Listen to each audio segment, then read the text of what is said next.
আমি সুস্মিতা। আজ আমার বাড়িতে ছিল সরস্বতী পুজো। আর বাড়িতে পুজো মানেই তো অনেকটা দায়িত্ব আর অনেকটা আনন্দ। বাড়িতে পুজো হলে যা হয় আর কি। আমি আর আমার কর্তামশাই দুজনেই একদম বেরিয়ে পড়েছিলাম সরস্বতী পুজোর সব কটা বাজার করতে। কেন 23 তারিখেই পুজো, আর একদিন আগে সব বাজার সেরে ফেলেছিলাম আমরা। বাজার টাজার করে মূর্তি নিয়ে এরপরে বসেছিলাম ছাদে আলপনা দিতে। কারণ আমাদের ছাদটা অনেকটাই বড়, ছাদেই আমাদের পুজো হয়েছে। এই আলপনা দেওয়ার কাজটা আমার ননদ খুব ভালো পারে। ওই বেশিরভাগ, আর আমি তো আর কি বলবো, আলপনা দিয়েছি কম, হাতেই লাগিয়েছি বেশি। আর বাদ বাকি রাত্রে সব কিছু গুছিয়ে রেখে সকালে তো আবার ভোর ভোর উঠতে হবে।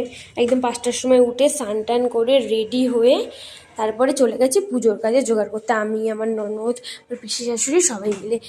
আসলে ছিল আজকের পিসি শাশুড়ির মেয়ের হাতে খড়ি। পুজো হওয়ার কথা ছিল 8:30 থেকে 9টার মধ্যে। সেখানে পুজো হয়েছে ওই 11:30। মানে ব্রাহ্মণ আসতে এতটাই লেট করেছে। ছোটোবেলায় সরস্বতী পুজোগুলো যে একটা আগ্রহ ছিল, সকাল সকাল ঘুম থেকে উঠে শাড়ি পরবো, স্নান টান করে, একটা ব্যাপারই ছিল। বড় হওয়ার সঙ্গে সঙ্গে সেই আনন্দ উচ্ছ্বাসগুলো কোথায় যেন সব হারিয়ে যাচ্ছে। এরপর হলো সবাই মিলে পুষ্পাঞ্জলি দিয়ে তারপরে প্রসাদ খেয়ে নিয়েছিলাম। প্রসাদ খাওয়ার পর তারপরে দুপুরের খাবার ছিল ফ্রায়েড রাইস, আলুর দম আর হলো পনিরের তরকারি। আর আমার সরস্বতী পুজোতে এইভাবেই কাটলো। তোমাদের সরস্বতী পুজো কেমন কাটলো আমায় জানিয়ে যেতে।